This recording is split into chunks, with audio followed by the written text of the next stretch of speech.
This episode of Her Brilliant Health Radio is brought to you by the Shine Shake. It's a detoxifying, energizing, and hormone balancing shake. 18 grams of clean protein, low glycemic index. You don't need a blender. Put it in your shaker bottle with water and you're out the door. It has clean caffeine from the Kona coffee plant in Hawaii, as well as lots of nutrients that will keep you fueled throughout the day. Check it out at KyrinDunstonMD.com. You're listening to Her Brilliant Health Radio, episode number 43. She used to deliver babies, but now she delivers exceptional wellness for women. Welcome to Her Brilliant Health Radio, where holistic women's health expert and board-certified OBGYN Dr. Kyrin Dunston shares revolutionary insight from leading experts on what you need to know today to treat the root cause of disease, heal, and create the radiant health you've been searching for.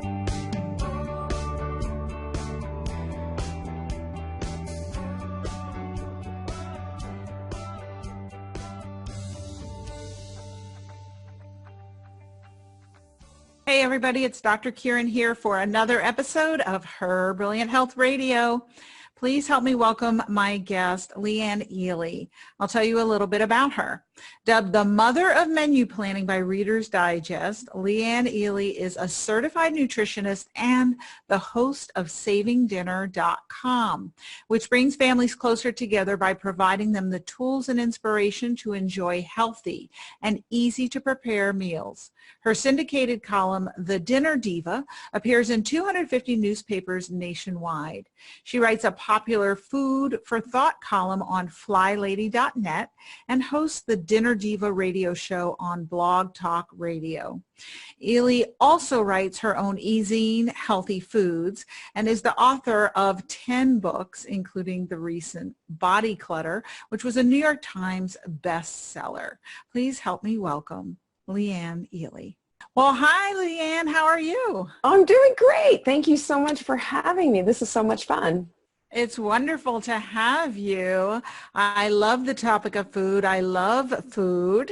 And I love people who help us have a better relationship with food. Thank you. Thank you for that. Well, that's what I'm all about. So excited to be here. Yeah.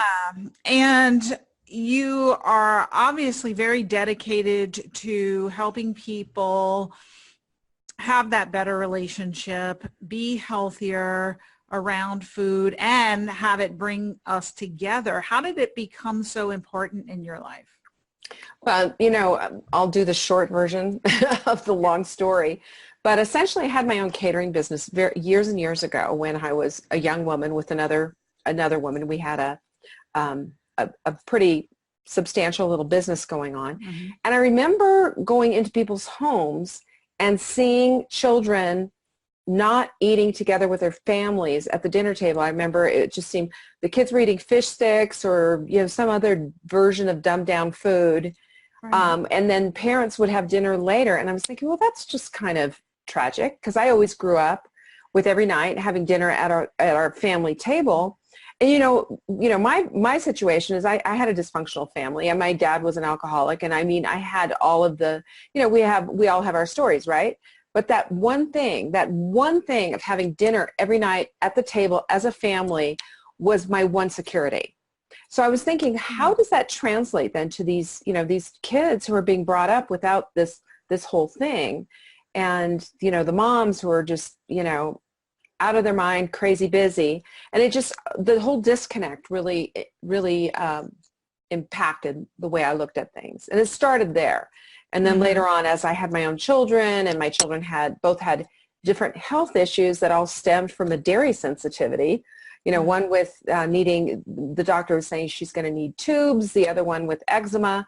Once I pulled dairy and I noticed the big difference, I became a nutritionist, started counseling people, and I married those two basically disciplines, the connectivity part of having dinner together as a family, and then also the secondary part of making sure it's nutritious and appropriate for your family. Oh, I love that. And I can identify with that because I came from a very dysfunctional family too. But even after my dad left, my mother, sister, and I always had dinner together as a Yeah. family every night. And my mother was kind of militant about it. And it didn't And seem, aren't you thankful now? yes, right. And it was It's, something that I did with my kids too. yeah, same here. Same here. Right, but that the statistics show that that certainly is dwindling. And so I love that the main mission of your website, savingdinner.com, is to bring families together. Hmm. It's not just to give you recipes to cook nutritious meals. Right. There's a much deeper reason, of Yes, course. Yeah. right. I love that. And a lot of clients that I work with on their health don't cook, and that's probably part of the reason why they're in the jam that they are with their health. And they don't want to cook, and they don't know how to cook, and they're afraid to even try. So I'd love it if you could share something you're passionate about, which is how cooking can change your life or will change your life. Well, it really I think what we need to do is we need to stop looking at cooking as, an extracurricular activity. We have to start looking at it as a part of our very basic survival, right? When you go to the dentist and the dentist says to you, hey, only floss the teeth you want to keep. Right. And I always say just cook the meals that you want to impact yourself with nutrition, because it's the same exact thing. What we cook is going to impact our health. What's on our plate, what's on the end of our fork is one of the most important things. Unless you think you can get that at a restaurant, I will tell you right now that 100% you cannot. Right. Even if you're going to the best farm-to-table restaurant where everything is organic, I guarantee I can walk into their kitchen and find one thing that I'm not going to like. They're not going to have the quality salt that you and I are going to buy. They're not going to have the quality olive oil. They're going to have cooking oil of some sort.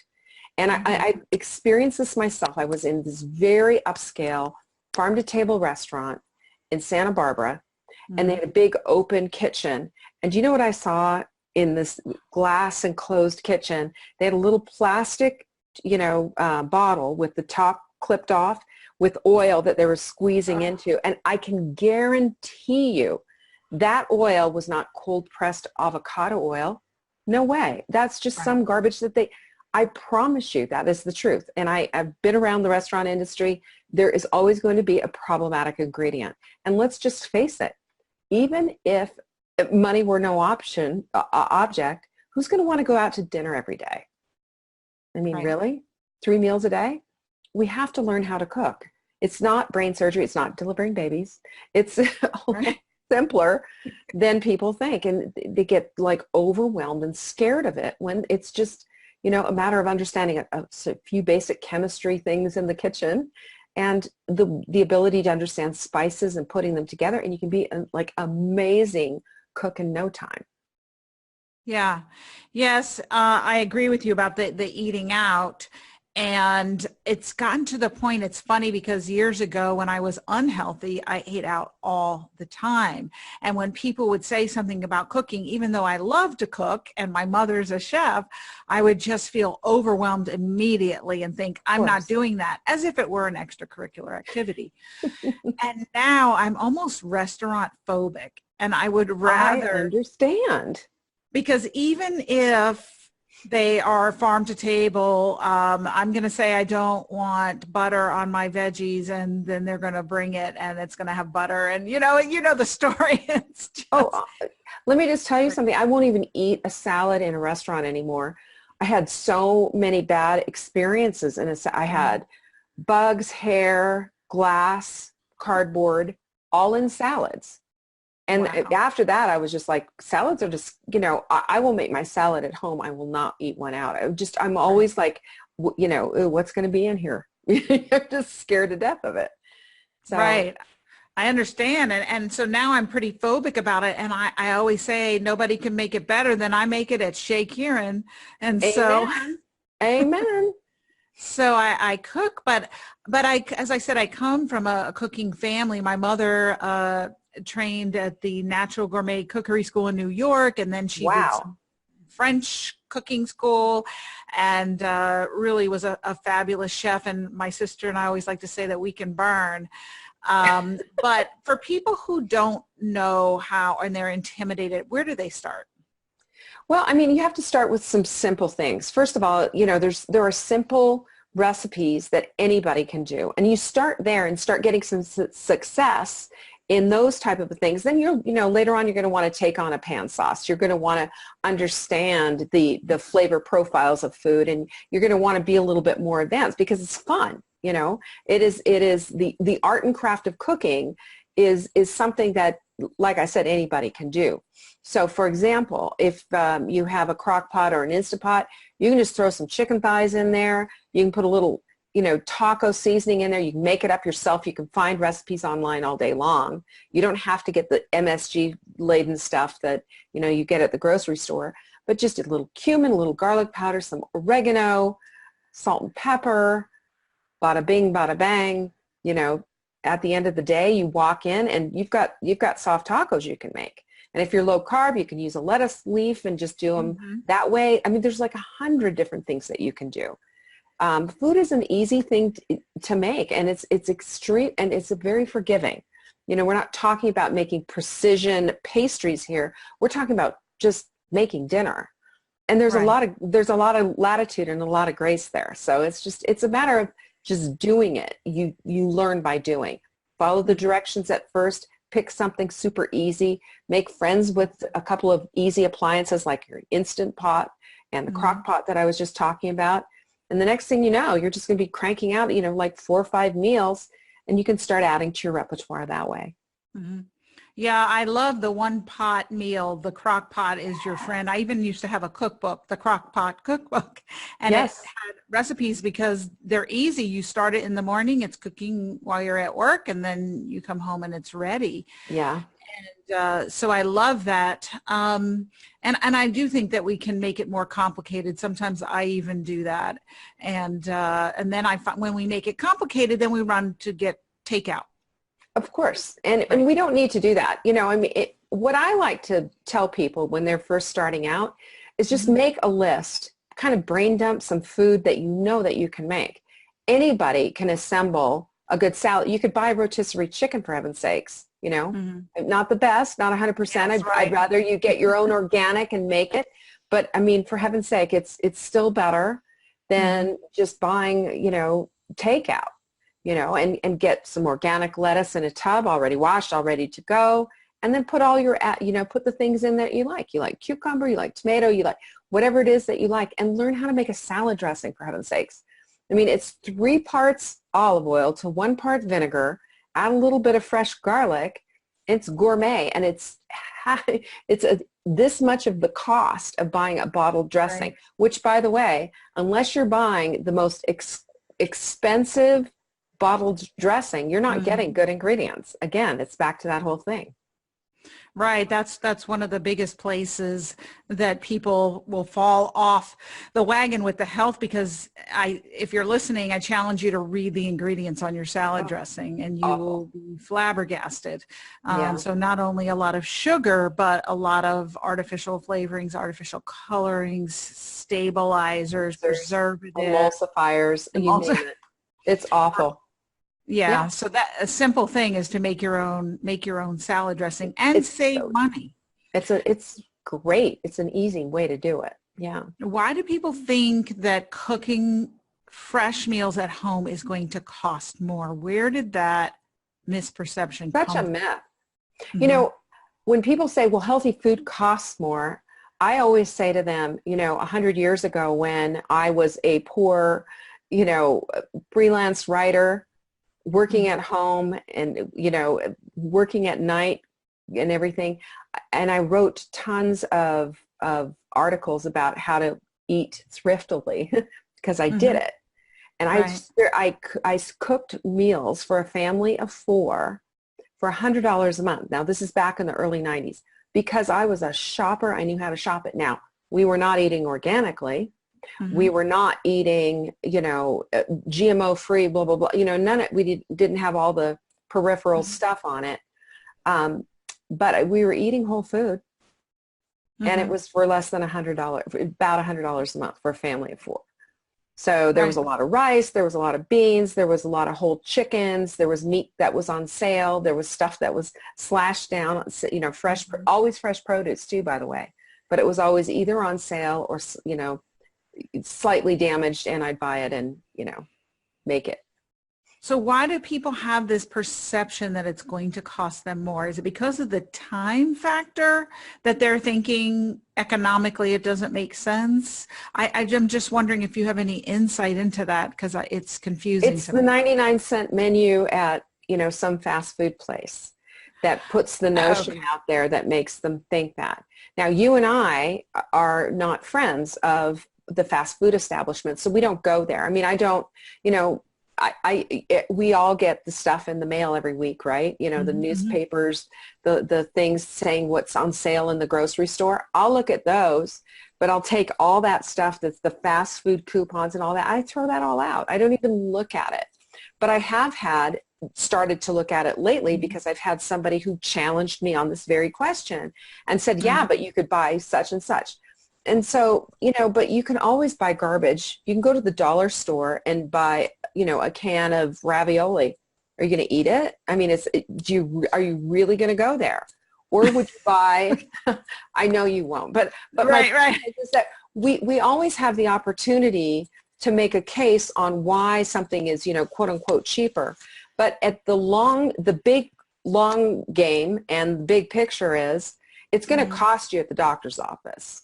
And if you've ever seen, you know, a diabetic who's had his feet taken off and his legs, and you have, you know, as a doctor, you've seen it.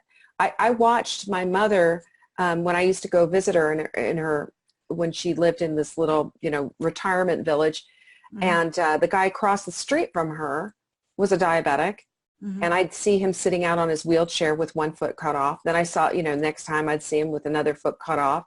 Then I'd come out, you know, it was just like eating up his legs. And I just thought, wow, it doesn't have to be that way.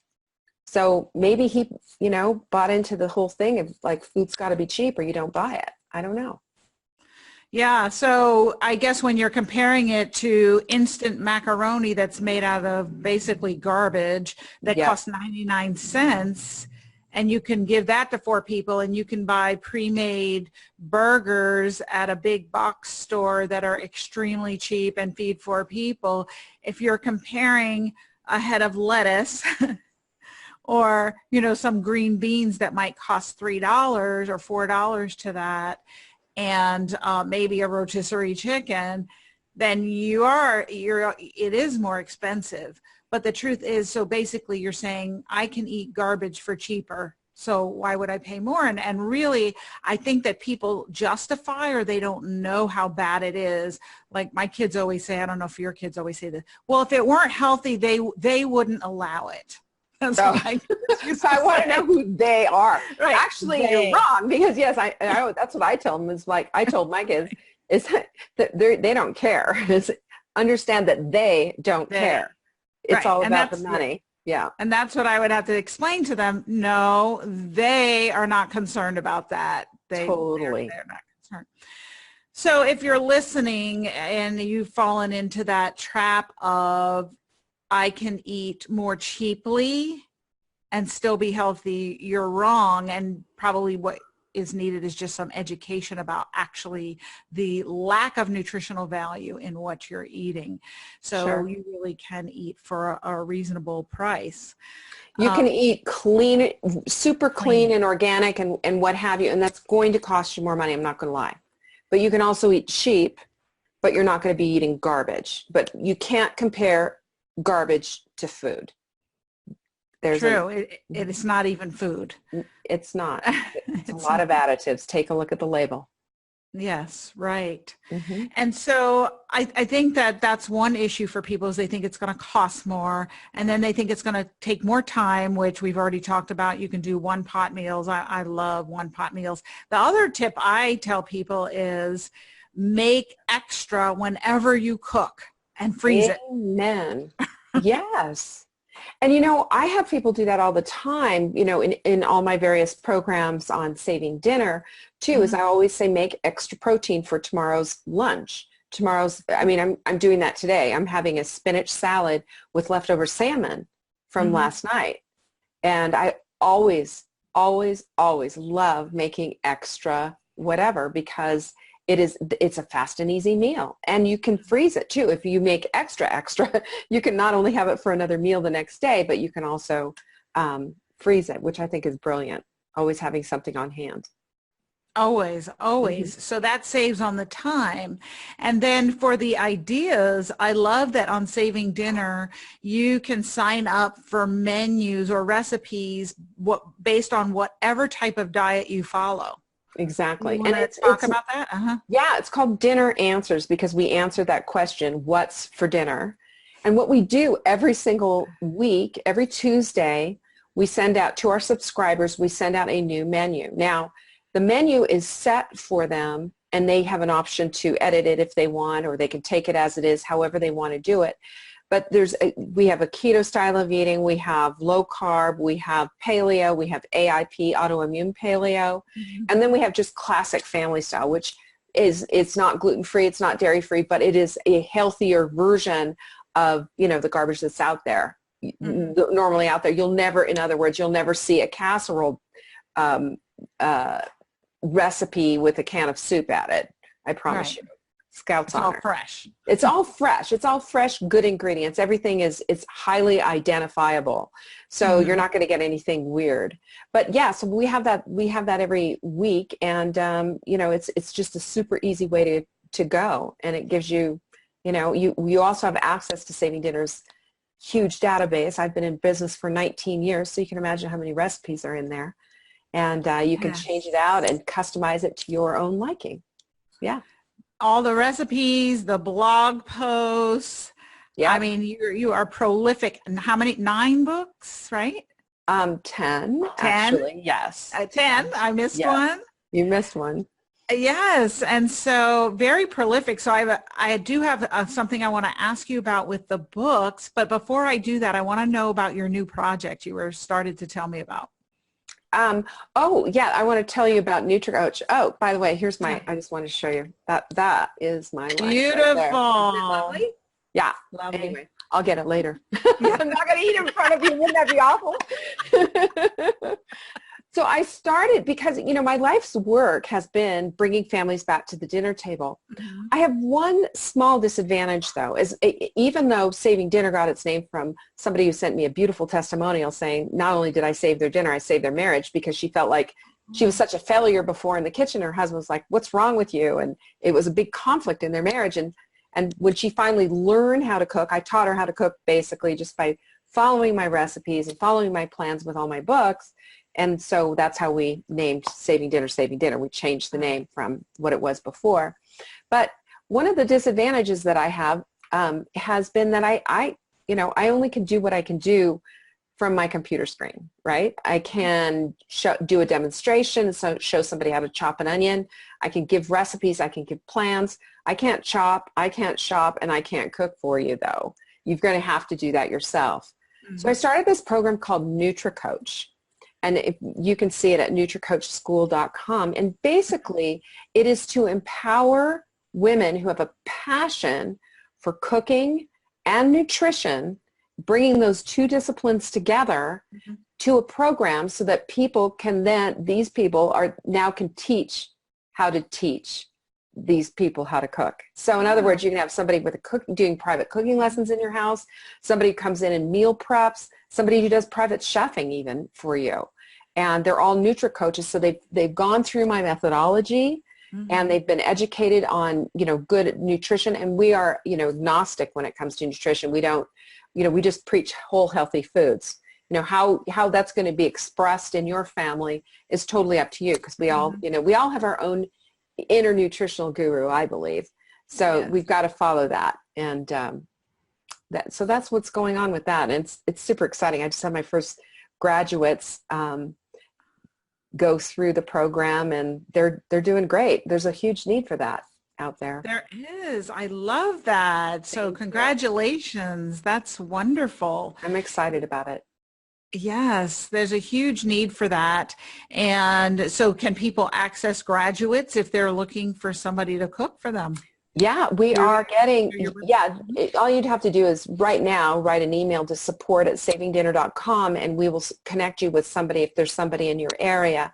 What we have right now, though, is what we're working on right now is we're going to have a whole Nutri Coach directory on the Saving Dinner website, so people can go there and, you know, look through and find someone. Awesome. We're excited about that. Yeah.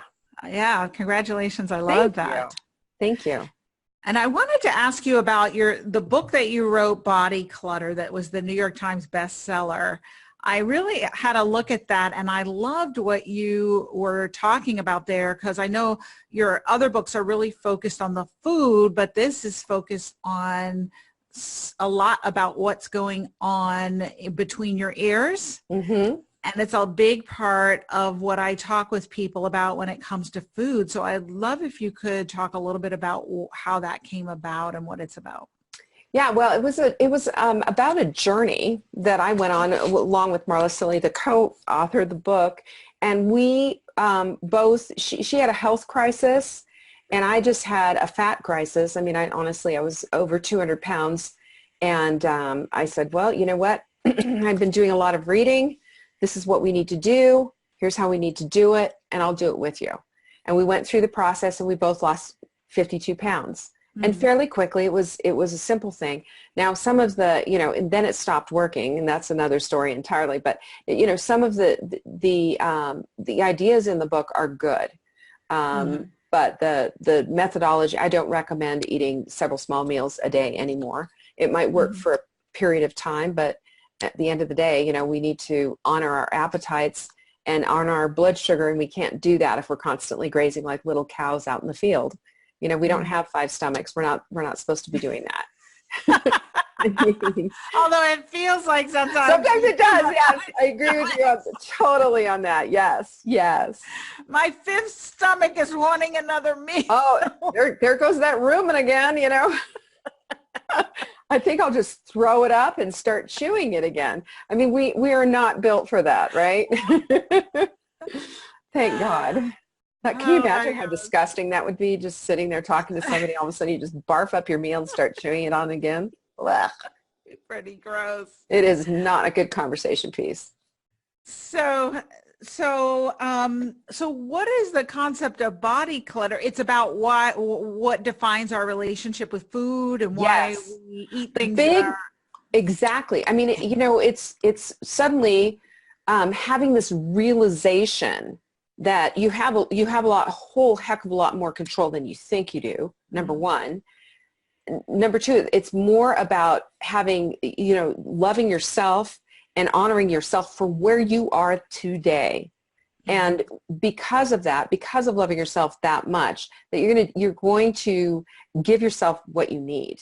You're not going to be that person who, you know, is going to, you know, I have a story in there on how I was sitting in my car just snarfing M&Ms on, you know, driving home or whatever, and eating so many that it cut the roof of my mouth, and I couldn't even taste them anymore, but I just kept eating them. And that when I got to the place of just accepting myself for where I was in my size 18 jeans, and in my, you know, just getting a new bra instead of wearing the old nursing bra that I had been wearing even though my kids were teens, you know, I just felt like I was never worthy of it. Until I got down to my right size, I wasn't going to take care of myself. And when I decided to start taking care of myself, even where I was, even though I was still eating those, you know what, M&Ms, things started to turn around. And I realized my worth was a lot more than what my jean size was, what color my lipstick was, or anything else. My worth wasn't about my size. It was about who I was as a woman inside. And that translated into taking better care of myself. I got the clothes, I got a bra that fit, and then suddenly I wasn't as interested in the M&Ms. Now I had a little bit of a battle with the sugar because it's an addiction. I mean, for heaven's sakes, let's just call it what it is. Right. But once I got through it, then I was able to get into the place of, you know what, okay, I want to lose this weight, let's go. But you have to put that self-worth part in place first. It's so key. Yep. And it's funny, just even with my journey where I lost 100 pounds, 100 I pounds. had, yeah, I had given up on losing the weight. I weighed over 240 pounds and I had 237, tried, girl. We could have right? right on. And I had tried, Phenermine and Nutrisystem and Oh, all of Weight it. Watchers, Jenny Craig, all of that, right? And because I wanted to lose the weight, because I knew I would feel better about myself if I lost the weight.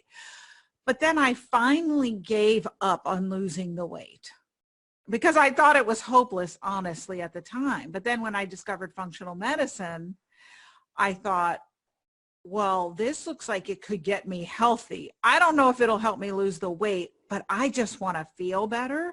And so Mm. when I went for the health and addressed the root causes, then the weight just started peeling right off of me, It's because so it's almost true. like I was hating myself in trying to lose the weight by all these punitive deprivation methods, but Sure. I was loving myself by treating the root cause of what was making me sick. And then the weight just came off. Oh, And so, shifting that focus, I love what you just said about, yeah, you really can't lose weight when you're judging and rejecting yourself because you're eating M&Ms in your size 18 jeans in the parking lot. And, a lot of us have been there. yeah. We get stuck there. And I think the worst conversation, the worst put down artist in the world is the conversation that we're having between our ears. It's just so, like you said, it's punitive. It's damaging, and we don't even realize half the time that we're doing it. It's just it's a reflex. What do we say? We go shopping with our girlfriends. Oh my God, I'm so fat. Oh, I can't wear this. And we're in, these horrible, we're trying clothes on and we leave, depressed or with just something we've thrown in the bag. We don't feel good about ourselves. Everything that we do is well, not everything, but you know what I'm saying. But so much of what we do is just a reflection of how we feel about ourselves. I'm so fat. I can't wear that. Look at me. Oh my gosh, you look so good. Look at me. We do this whole comparative thing, and it just doesn't get us to where we want to go. We Do you, start concentrating on feeling good and feeling better about ourselves, and even dressing the size 18 body, and yeah. things change. Do you notice that the younger the millennials, that they're having more self-acceptance around body image and who they are? Yeah, I mean, I think so. There's Mm-hmm. certainly a whole lot more of a movement toward that. Mm-hmm. Um, but I think that's true. Do you think that's true? Yes, that's my observation. And so I'm curious if other people are noticing that too. I actually interviewed a woman a couple months ago who's over 350 pounds, and she's actually a body positive mentor and leader. And she has probably the best self-esteem of anyone I've ever talked to. That's Really interesting. Yeah. very inspiring woman. I think too, you have to also you have to find yourself somewhere in the middle of acceptance and also understanding that you're putting your health at risk too. Because at 350 pounds, you are putting your health at risk, aren't you? You're a doctor. Yeah, well, yes, and we had that conversation, and she said she's been to her doctor and all her labs are normal, which is by the American standard. But I Sure. do think it's a matter of time. Eventually, Of they course, will. that's a lot of stress to put on your body too. Right. And then it's huge stress on your blood vessels, pushing all the blood through Oh, those, I know. thousands of miles of blood vessels, and then on your joints. So I just think it's a matter of time. She's young. And Yeah. so eventually, if she stays there, then probably her body will start to reflect that. She's having microscopic problems that the tests she's having done are not showing up. Sure. Probably if she had a functional medicine evaluation, that would show Be a up little some bit different. abnormalities. Yeah, Right. so I think there's a balance there that we have to strike. I Yeah. mean, you don't need to be horrible to yourself because you weigh 350 pounds. And, you should have some good self-esteem, but you should also take a look. I mean, it's like anything, if I have, a piece of lettuce hanging out of my teeth, I'm going to want to get it out. and if you have Right. you have something that's that's hanging over your head, and having all that extra weight hanging over your head is at some point is going to cause a lot of problems. So I don't know. That's how I look at it.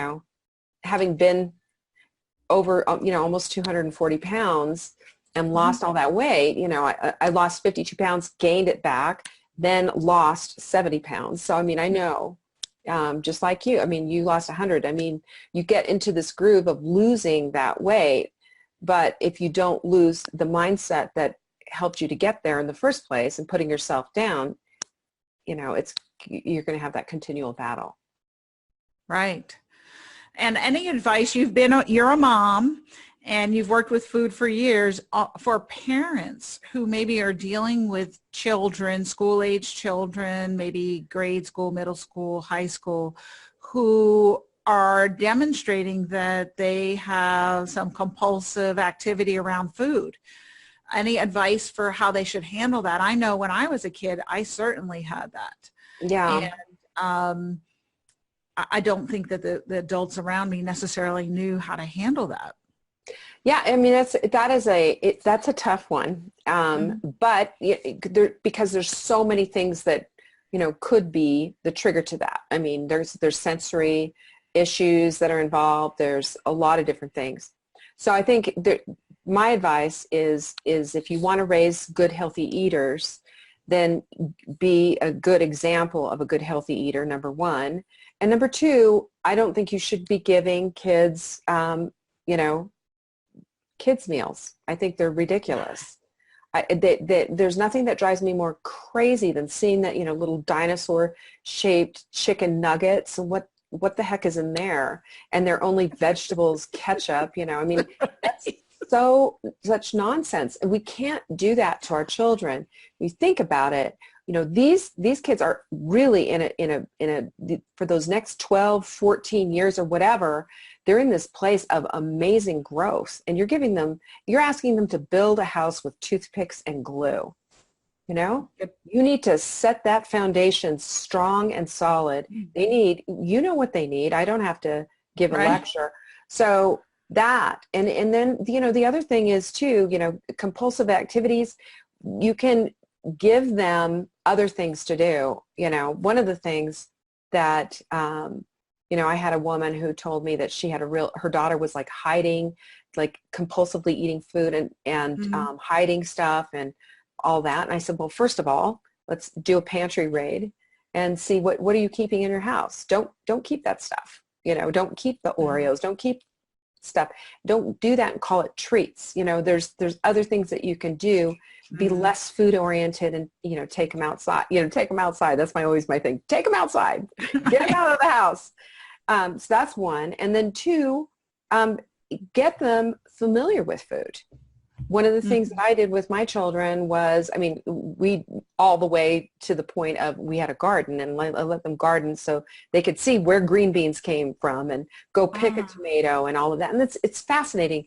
They start to learn about what food is and where it came from. And if you ever see how Jamie Oliver did a whole thing on food revolution, and kids, he was holding up potatoes. They didn't know what it was, kindergartners. Yes. So there's a clue there that when you don't understand and appreciate where your food came from and everything is, processed and what have you, that's what they're going to develop their palate toward. But we can develop their palate toward spinach salads with salmon on them, and we can do that as long as we keep introducing it. And the other thing is, the science shows us that kids typically need an introduction to a food 6 to 8 times before they'll accept it. That doesn't mean we have to have them sitting in front of some zucchini weeping into it for hours, like, oh my God, you're trying to kill me, Mom. Just simply introduce it. If they don't eat it, make sure there's other things on their plate. But, also if they do eat it, good reward, put a gold sticker on the calendar or whatever, and give them a non-food treat like, not a cookie. Bike ride, not a cookie. Yeah. A bike ride or doing some kind of an outdoor activity or whatever. I think the focus on food, you and I are both foodies, right? We love food. The focus on food needs to be at mealtime and not constant, like I said, constant grazing. We're not little baby cows. We are We are humans, and 3 meals a day is certainly adequate. And children maybe need a snack or two, but make sure that it's something that's not one of those traditional snack foods, and everything is whole foods. You know, my kids used to eat carrots and hummus and things like that, and I just didn't have it. You know, people would always ask me at my Mommy and Me classes when I went with my little 3-year-old, and they'd say, you know, it was cold one day, and I gave him a lentil stew. It had all these vegetables in it, and they said, "He'll eat that?" And I said, "Yeah." And they said, "Oh, I wish my kid," you know, their kids are eating, you know, the usual little snackable things like, you know, what's that? And they said, "How did you get him to eat that?" And I said, "He didn't have a choice." I mean, Exactly. you know, and that's the other thing too, is if a child decides that they don't want to eat something, honor that, but don't give them a backup meal.